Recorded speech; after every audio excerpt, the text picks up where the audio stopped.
Afternoon. We're at the Virginia ABC Gaming Subcommittee, and the agenda is going to be changed. I'm going to start with, I see Delegate Austin, HB 843.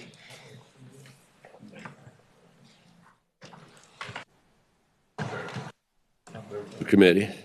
I'm here today to represent HB 843, which supports the equine industry by placing into code budget language from the 2022 session. It is a cognate of Senator Deeds' Senate Bill 426, which passed unanimously out of the Senate General Laws. HB 843 ensures that 0.25% of the revenues generated by wagering on historical horse racing be distributed to the Virginia Breeders' Fund, the Virginia Maryland Regional College of Veterinary Medicine for its equine programs, the Virginia Horse Center Foundation, and the Virginia Horse Industry Board. Further, it funds a 0.1% of revenues to the Problem Gambling Treatment and Support Fund. The remainder of the funds are reserved for the Commonwealth as a license tax. I hope it will be the pleasure of the committee to report the bill. Thank you, Delegate. Mr. Chairman, I have with me today Deb Eastern, members of the... Yeah, before she comes up, and I would love to hear from her. Do we have any questions from the committee? All right, bring your... Thank you, Mr. Chairman. Would you all come up? Deb.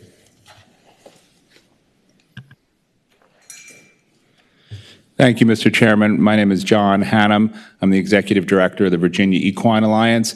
The Alliance represents all the racing and breeding interests in the state, and I just wanted to say that we support this bill. As the delegate said, this simply codifies the language that's been in the existing budgets for the support of the organizations that the delegate mentioned, and happy to answer any questions that you may have. Thank you, Mr. Chairman. Thank you, Jeb.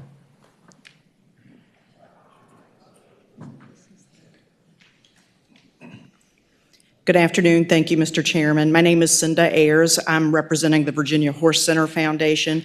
We too support this legislation and appreciate all that you do. Thank you. Before you leave, I have a question for you. Is it true that before the delegate's budget amendment, you weren't getting any money from the state, from the Virginia's, for your program? I defer to Mr. Hannum on that question, please. A little bit. All right. Thank you. Yeah, yes, Mr. Chairman. So when we were able to get the language into the budget, I believe that was 2 years ago, that was the first time that we've been able to direct money from the historical horse racing machines to the Horse Center, the Vet School, the Breeders' Fund, and the Horse Industry Board. And this was an oversight when the HHR bill was originally passed back in 2018. It was always the intention that these organizations would benefit from monies from the HHR. So we're just simply looking to codify that. And how did you determine those percentages? So the percentages that are in the delegates bill and the corresponding Senate bill are from the budget language that already exists. So we've simply just pulled the same numbers over to this bill for the statute. Thank you. Let's hear from Ms. Easter.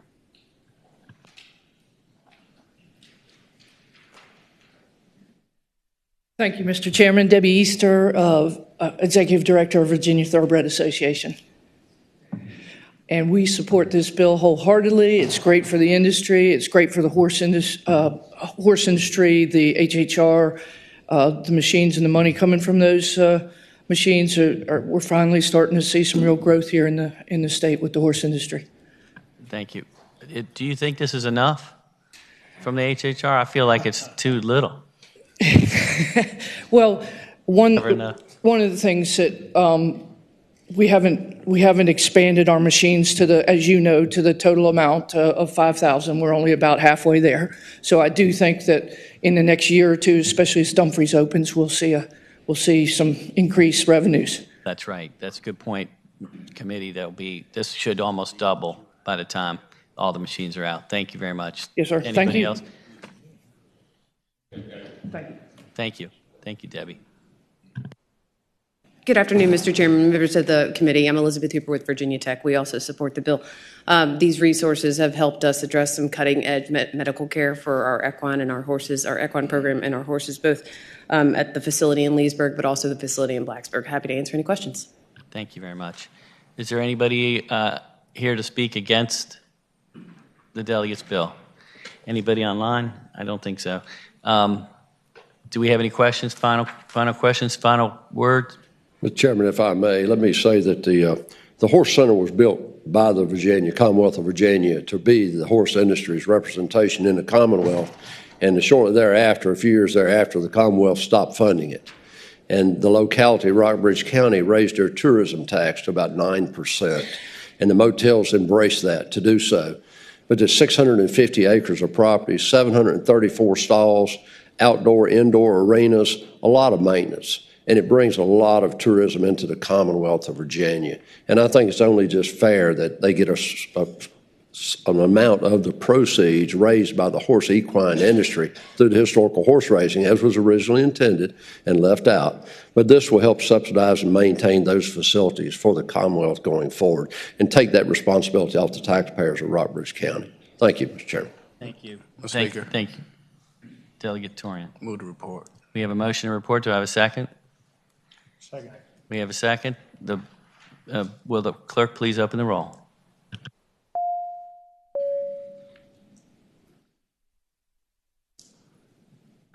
Thank you. Will the clerk please close the roll? Your bill passes 8-0. Thank you. Thank you, Delegate Austin. Thank you, Mr. Chairman and members of the committee. Now we're going to go to Delegate Simons, HB 1478.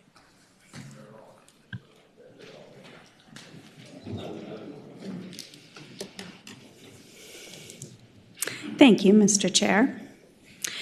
HB 1478 would allow large international cruise ships to open their casino operations while transiting to and from the ocean.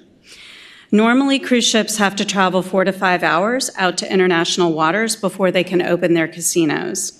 This bill would allow them to open casinos 1 mile from their place of mooring or anchoring in Virginia, giving them additional hours of gaming time once they leave port. This bill was written to exclude any riverboat-style casinos or booze cruises. It is for large ships that weigh over 50,000 tons with at least 2,000 passengers on overnight voyages. Each cruise ship will pay an annual fee of $50,000 to the Commonwealth for the privilege of opening their casinos, and ships transiting through the waters of the Commonwealth will not disembarking passengers will be required to pay $125,000. Any excess funds after administration of the licensing fee will go to the school construction fund to help modernize and rebuild our crumbling school infrastructure. And Mr. Chair, I just wanted to add that as for our friends from Yorktown, I do agree that the massive scale and size of these ships is inappropriate for docking in the village. And with its large port and developed infrastructure, Newport News might be a prime location for a new cruise terminal, but I will leave that to the mayor and to the city council of Newport News to discuss. Thank you, Delegate. Is there any questions from the committee? Do you have anybody here to speak in favor? Yes, I do. Thank you, Mr. Chairman. Frank Wagner, I represent Princess Cruise Line. I'm here on behalf of not just Princess Cruise Line, but the cruise industry, Mr. Chairman. Norfolk has made a substantial investment in a cruise terminal itself, and right now they're currently making a second substantial investment, I believe about $12 million, to redesign it in order to accommodate as a cruise terminal as opposed to a cruise passenger visit. And the difference being a terminal being where you would load your luggage on and then take your cruise for a week and then come back and take your luggage off and come from the ship. Cruise visit's something different. This particular cruise that Princess has leaving will be in Hampton Roads on the 10th of June this year, and 2 other visits later on during the year leave Baltimore. It's a historic cruise. Baltimore is going to come to Virginia, Charleston, Savannah, and then because of the Jones Act, it'll visit Newfoundland, Nova Scotia, in order to comply with the international requirements for cruise industry, and return to Boston. So those are cruises planned. Without my knowledge, had no aware of this. Holland America announced, with nobody have knowledge of, they want to bring 5 ships coming in 2025 into the Hampton Roads area. Currently, we're looking for places to tie them up, and not really. I mean, there's ample pier space, and I'm sure Norfolk would like to accommodate them. But we got a issue now where I think if we throw out the welcome mat, that we could start up an entire new cruise industry that we haven't seen before in terms of both a terminal where passengers would get on and off, and also as a place where you would visit. As you know, we've had visitation problems at the Jamestown Yorktown Foundation and Colonial Williamsburg. It's an opportunity to bring visitors into those facilities and not really clog up our highways or bring some folks in. So it's an area that brings a certain amount of economic development, allows us a chance to diversify our economy down in Hampton Roads, further off of Defense, and bring a new aspect and really allow more Americans the opportunity to see just the wonderful history that we have in a historic triangle. And that's basically what the bill does. This particular bill, allowing them to do it, is basically throwing out a welcome mat. Maryland already has the legislation in place. It's been in place for decades. And this bill was basically patterned after Maryland's. It's basically an administrative function in Maryland. You fill out a form and pay what they call a nominal fee and operate. I'm quite certain that the fees we presented here are larger than what Maryland is charging. We've had trouble pinning that number down, Mr. Chairman. But we're confident that what we're charging here, and there's a $25,000 if you're going to call on Virginia, but if you're just passing through Virginia waters headed to Baltimore, that's where the $125,000 comes in. Currently, there are 3 cruise lines I'm aware of operating out of Baltimore now, and so there's substantial cruise activity within the Bay, but we want to open up more opportunity for people to see some of the other sites that we have throughout Virginia here, and not just by coming by road, but an opportunity to come by ocean. And I think that, Mr. Chairman, explains it. I'd be happy to answer any questions anybody may have. Thank you, Senator. Do we have any questions for Frank Wagner? I've got a couple. Sure. So tell me, in Maryland, who does the enforcement in their law of the? I too have my attorney, Mr. Chairman, and carried along, but the state police has the enforcement function with the state of Maryland, my understanding, and the actual port of Maryland is the one who administers the applications. And so the Port of Maryland is the regulator?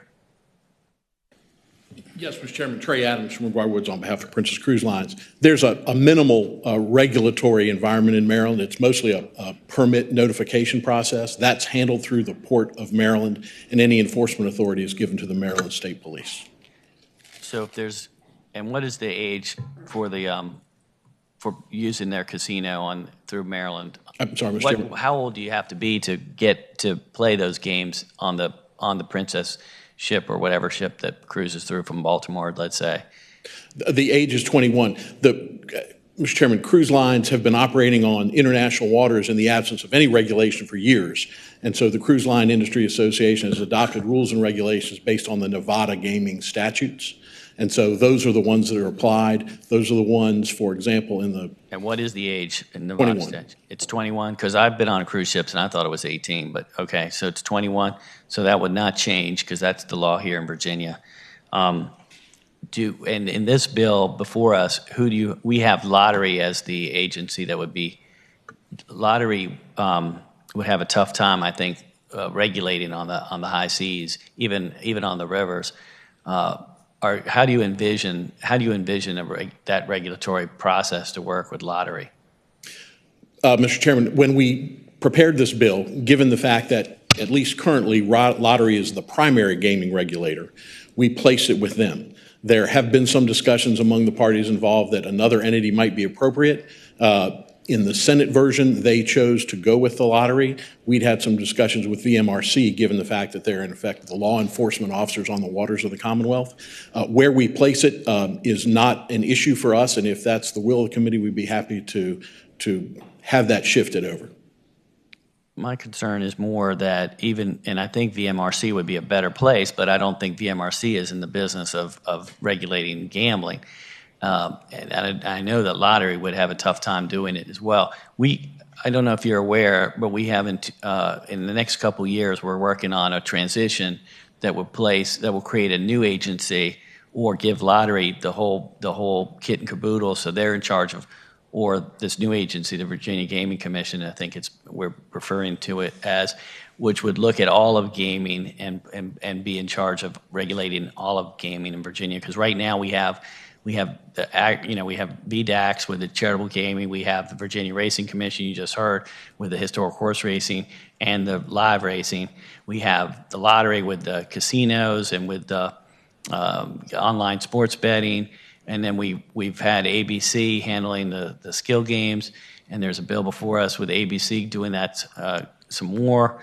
And now you're asking to talk about VMRC, so it's getting it's getting unwieldy.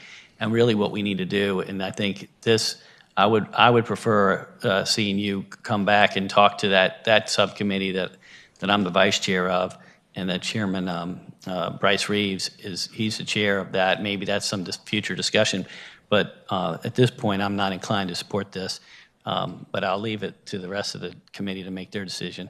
Is there any other questions we have for the patron or for any of her experts? Do we have a motion? That was the question. Okay.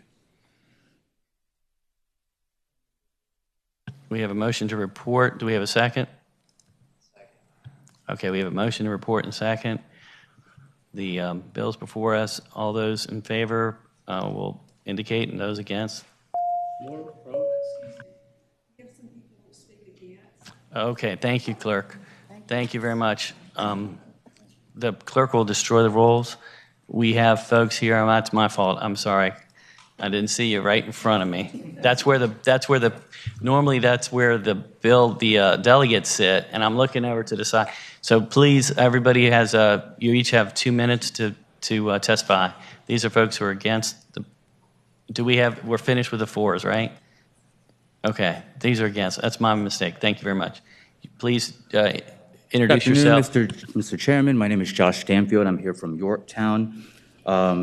First and foremost, the haste with which that vote which is taken is sort of symbolic of how this bill is being moved. You heard from the delegate about Newport News City Council maybe looking at it. I don't believe they've asked for this bill. Norfolk Council hasn't asked for this bill. The York Board of Supervisors haven't asked for this bill. The people of these localities haven't asked for this bill. And unlike the rest of your gaming situations with casinos, you don't provide a referendum in this bill for those who live in areas near a port where the gamblers will come and go if they stop there. The second problem that I have with this bill is that JLARC did a 200-page study in 2019 about gaming in the Commonwealth. It did not address casino gaming at all. It addressed every other type of gaming except this. I therefore don't think you have enough information to understand what you're even voting on and what the implications of this is. The third problem is that my understanding is that Princess Cruise I think they fly a foreign flag. I'm not sure they operate based on U.S. labor laws, and for those of you who care about labor, you might want to make sure these boats have proper labor situations going on before you move forward with this. Another problem is the impact statement. I read the impact statement, and this is what the lottery says. So costs are indeterminate as the lottery, quote, would have no enforcement authority in offshore waters and no visibility of the gaming operations on board. So I guess we're going to have to trust Princess Cruise just like we're going to have to trust them now with this entire process about whether or not they're following your regulations while they're out at sea. And finally, if you want to look at lines 237 to 246, which has to do with how much money is going to hypothetically come to the Commonwealth from these boats, you're looking at $50,000 a ship if they stop in the Commonwealth and $100,000 if they just traverse the waters. I don't know where those numbers came from. My impression is casinos and casino operations make a ton of money. And if that money is going to ultimately go to the school construction fund, your time make is sure up. it's the right amount. Anybody else have anything else to add different from what we've heard? My name is Mary Jo O'Brien. I represent Preserve Yorktown, a large group of citizens concerned about the impacts of large cruise ship tourism. In mid-2022, Princess Cruise Lines in York County hatched a plan behind closed doors to make tiny, historic Yorktown a port of call for large cruise ships. Citizens only found out about the plan in a February 2023 press release. Preserve Yorktown has garnered 7,481 signatures on its petition to stop Princess in Yorktown. The timing of the so-called Princess Pilot program is now uncertain, but we remain determined to continue our opposition to large cruise line exploitation in Yorktown and coastal Virginia. If passed, this bill would exacerbate the problem by presenting yet another enticement for this multi-billion-dollar industry. Significant scientific research shows that large cruise ships are also large polluters. Princess was convicted of 14 felonies, including discharging oil-contaminated waste with corporate-level knowledge, covering it up, and twice violating their probation. The $61 million in fines from 2017 through 2021 was the largest in history for maritime pollution. Our opposition has been endorsed by several regional environmental groups. After the Chesapeake Bay Foundation State of the Bay 2023 report gave the Bay another D+ rating, Governor Youngkin pledged to improve water quality in Chesapeake Bay. Cruise ship expansion will only further degrade the health of the Bay and impact seafood industries, local watermen, and the wildlife that depend on it. Please vote no. Thank you very much. Anybody else? Hi, how you doing? My name is Tom Delorier. Virtually all these large ships register in foreign countries to avoid paying U.S. taxes and the labor laws. They leverage local infrastructure and support services to maximize profits while offering low-cost cruises. They tout the potential economic benefits of their presence to local communities. But they are here today with approximately 5 lobbyists to promote activities that will keep passengers on board rather than spending their tourist dollars right here in our port cities and communities. They don't give back, so please vote no on that. Many ports around the globe are seeking ways to ban and limit cruise ships, having suffered their negative impacts. They've watched their cities and towns change for the worse as over-tourism and population escalate year after year. And they've witnessed ruthless expansion by multiple cruise lines who compete for any available new ports. Independent surveys in Sitka, Alaska, Bar Harbor, Maine, show that the majority of residents feel the cruise ship impacts are negative. We strongly oppose incentivizing the cruise ship industry by allowing the cruise ship gaming in Virginia waters. Very few other states allow this. We should deter an industry that has a criminal record of misconduct, exploits our communities, pollutes our waters, and gives so little back to our locality or nationally. Thank you. Thank you. Is there anybody else? You got 2 Hello, minutes. Bob Hodson, Yorktown. I would just like to add a little bit more to that in the area of pollution. The shipping industry, the cruise ship industry in particular, burns, generally speaking, a really, really nasty fuel. It's called bunker fuel, heavy fuel oil. This puts a tremendous amount of particulate sulfur dioxide, nitrous oxides into the air.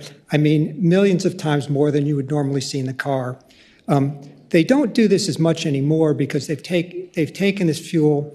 The environmental laws have started to catch up with them, and so they've now scrubbed these systems with often open loop systems. What this means is they clean the air coming out of the stacks and they rinse it into the water.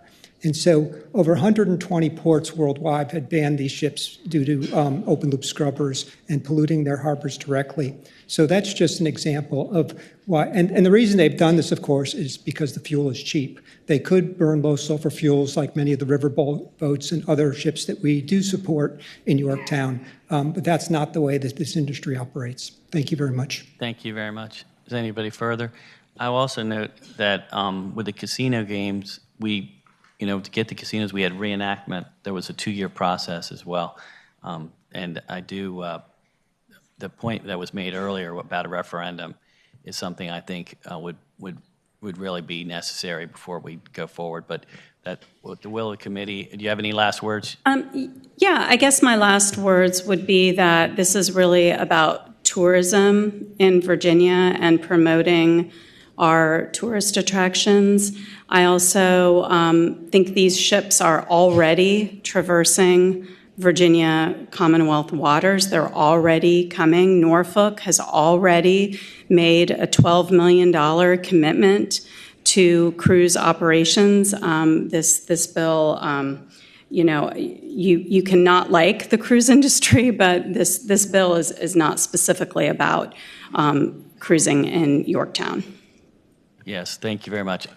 You make a good point. This is about gambling in Virginia waters before they go out into the international waters.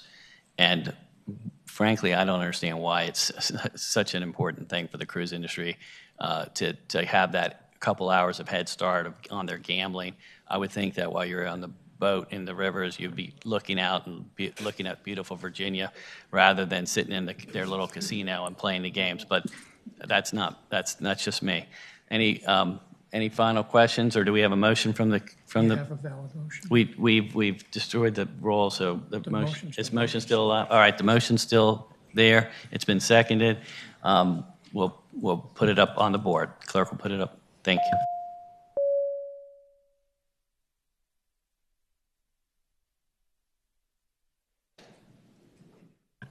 All right, the clerk will close the rolls. The motion does not pass at a vote of 3 to 5. Thank you. Thank you, committee.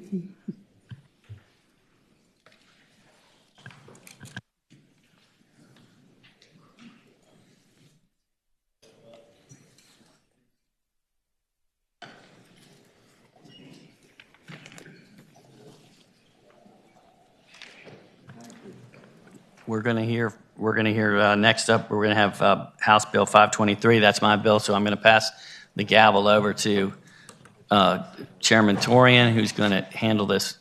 And we do have a number of people here who want to speak on it, and I think we also have somebody online that's going to want to speak to this, Chairman Torian. Oh, thank you, Chairman. Chairman Krisak, House Bill 523.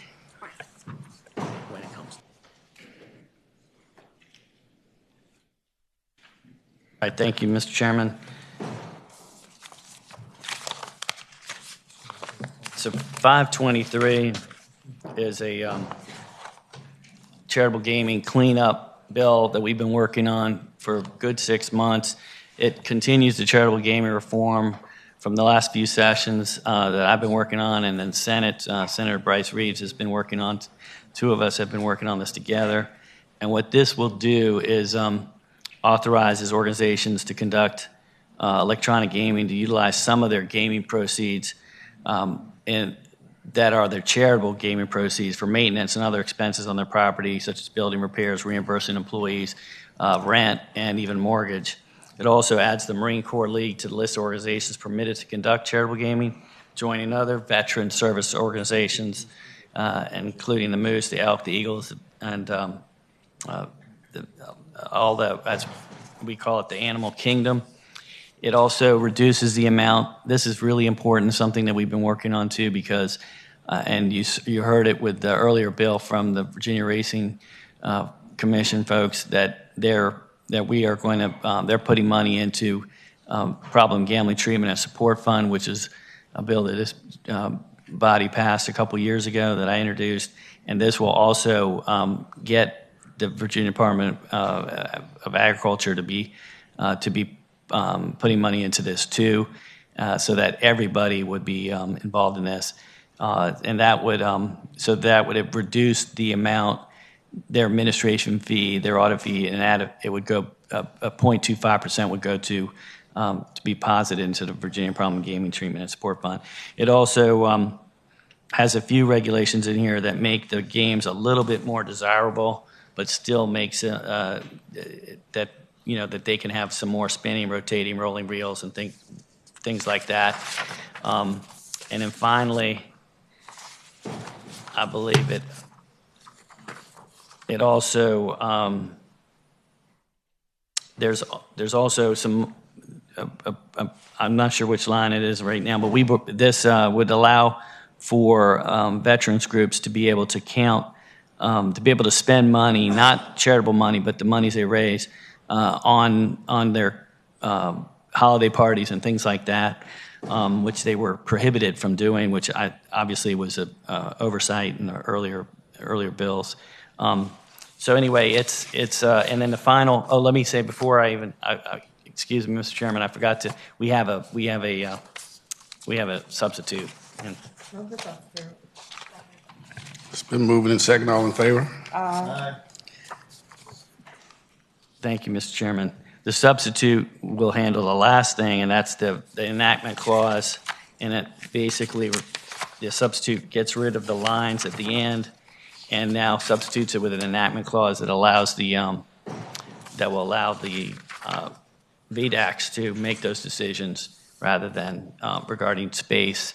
They would promulgate regulations prohibiting qualified social organizations from conducting electronic gaming in a separately demised premises that has a direct or indirect means ingress or egress from any adjacent space, unless such space is used exclusively by members or guests of such qualified organization. So the department would go through that process and figure out what those rules would be. But that's it. Basically, it was a work that we spent a lot of time on and tried to get everybody involved in. I know there's always going to be some people that feel left out, but that's why we come back next year. There's always next session, and you can get your own bill if you don't like this one. Thank you, Mr. Chairman. Thank you. Any questions or comments from the committee? Anyone in the audience to speak in favor of 523?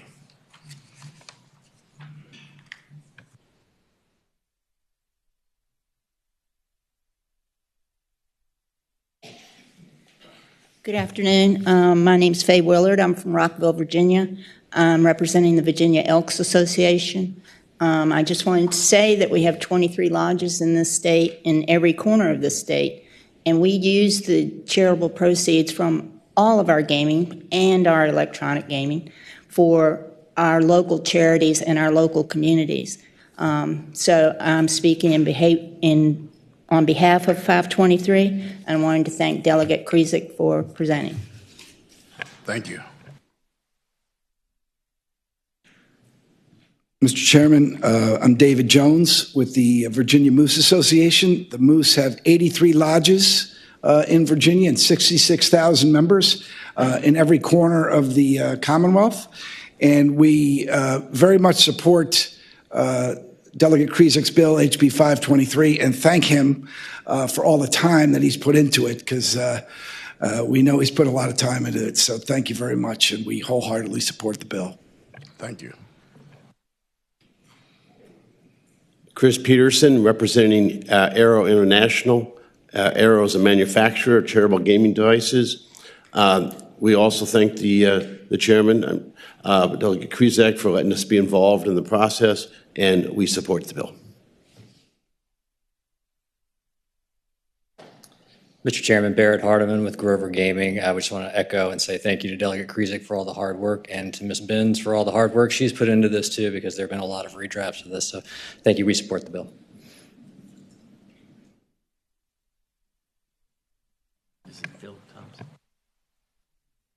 Mr. Field Thompson, I think we have him online.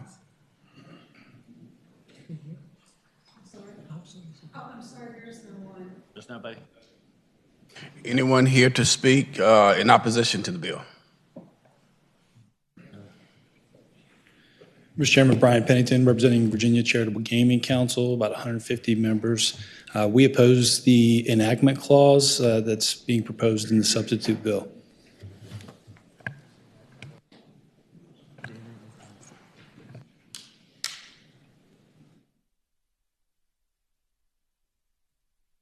Okay, the committee act on a motion. It's been moved and seconded that we report HB 523. Committee members, please record your vote. As substituted.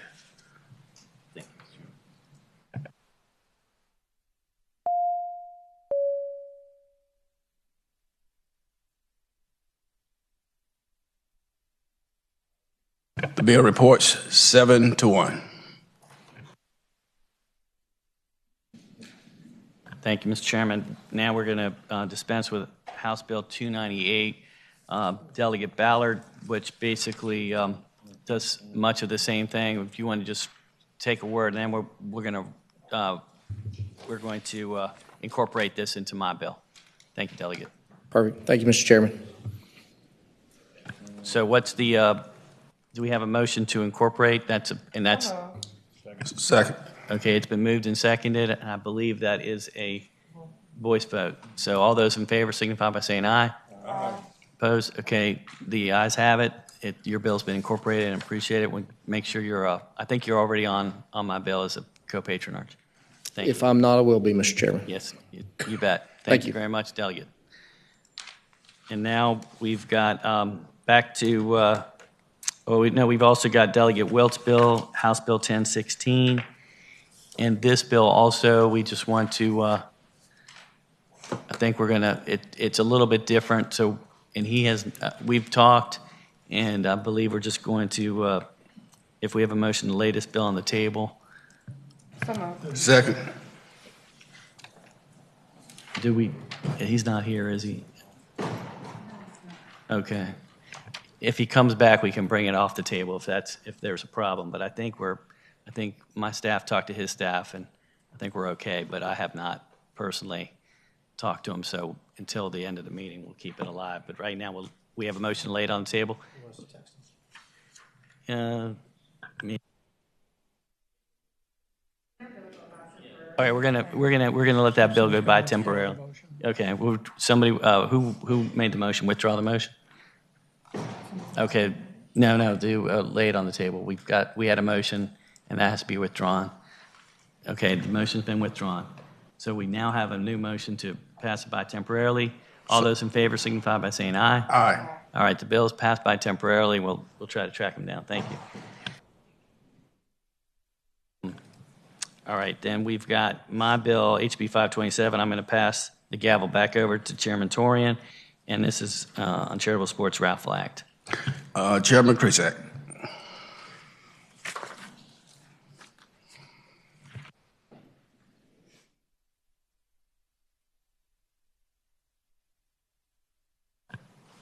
Thank you, Mr. Chairman. This bill, which would establish the Charitable Sports Raffles Act, what it's for is basically we do have in the code right now you can do these charitable sports raffles, but you can't if you go to a NASCAR or Virginia Tech game or something like that, you won't see this because in the code it's all paper. It has to be done with paper. This will allow us to use electronic means to do it. So I don't know how many of you all been to like the Nats games over in DC. They come around and they have the raffle, and it's a 50-50. Half of it goes to charity, the other half goes to the organization. And so it's we have that same law, but we don't have the electronic means to do it. So this is just updating that and making it electronic.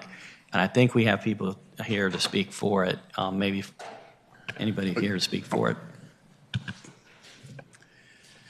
Please come forward.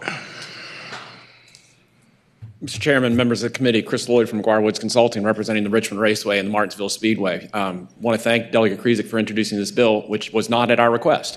In fact, we saw the bill when it got introduced and said, thank goodness this is an answered prayer.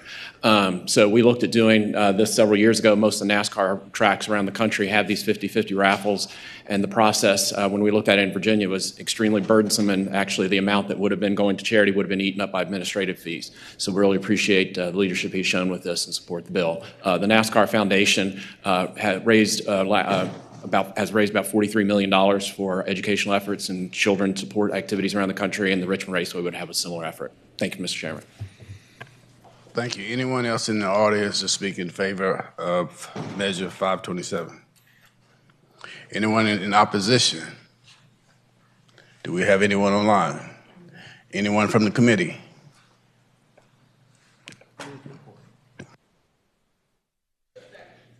It's been moved and seconded that we report HB 527.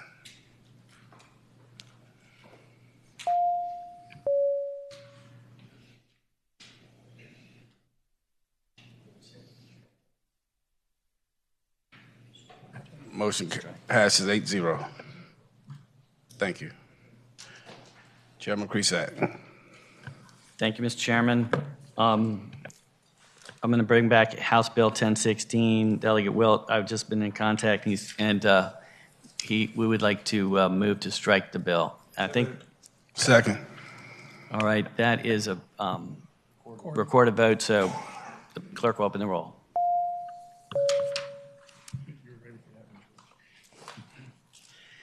Thank you. The clerk will close the roll. The bill is stricken, a vote of 8-0. Next, we're going to go to, I think it's our last bill, right? House Bill 1131. No, I still have one too. 525. Let's go to House Bill 525, Mr. Chairman, first, if you don't mind. Is Delegate Carr, is she here? She said she was going to be coming late, so somebody try to reach. Chairman. Thank you. Chairman Krisak. Thank you. We have HB 525, and what this does is I think do we have a substitute for this? Amendment, I'm sorry, we have an amendment. Yes, Mr. Chairman. After line 45 of the bill, insert a second enactment clause that reads that for the purposes of subsection G of section 58.1-4123 of the Code of Virginia, as amended by this act, the local referendum held on November 7th, 2023, by the eligible host city described in subdivision A5 of section 58.1-4107 of the Code of Virginia shall be deemed the most recent local referendum such that such eligible host city shall be prohibited from holding another local referendum on the same question until after November 7th, 2026. Okay, Chairman Krisak. Thank you, Mr. Chairman. So this was just an oversight. Chairman Knight's bill for the casinos many years ago did not include any language that mentioned how often you can host a referendum on the casino. So unfortunately, we have to bring this bill forward so that to make it clear that if you don't pass the referendum, you can't bring it back for 3 years. And I think that's a reasonable amount of time. Frankly, it should be longer probably, but 3 years is what we've got.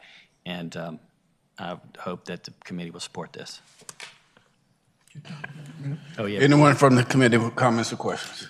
Delegate Knight. I've got a question. When you have a Delegate Carr's bill and your bill, are they similar? Were you going to incorporate one into the other or what? Because it looks like you're talking about exactly the same host city. And one is a prevention and the other one looks like a 3-year. So, I mean, I don't know how you wanted to go forward. Well, Delegate Knight, did we, before we answer that, Mr. Chairman, did we adopt do we have the vote on the amendment? Yeah, we need to adopt it. Okay. All those in favor? Oh, so moved. Is that second? Second. All right, those in favor, so by sign aye. Aye. Okay. To answer the question, Mr. Chairman.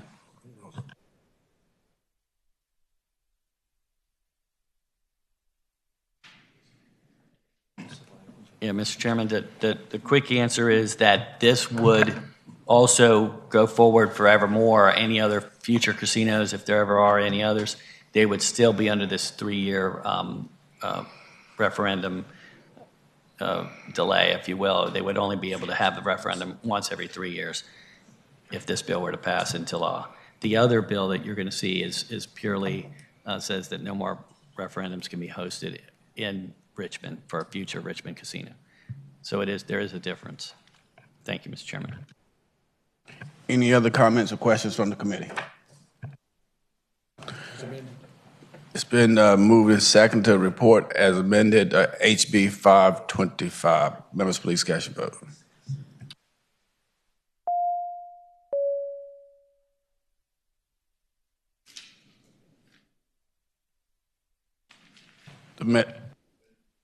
The measure reports 8-0. Chairman Krisak. Thank you, Mr. Chairman. The last bill is Delegate Carr's bill, and I think if the committee is all right with this, I can just present it, and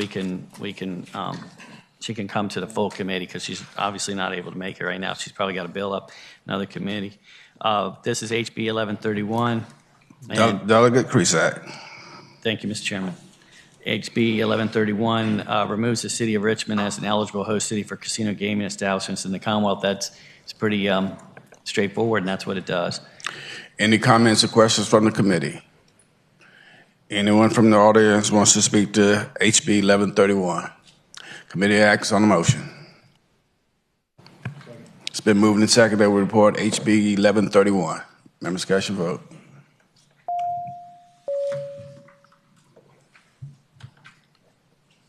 The measure reports 8-0. Chairman Krizak.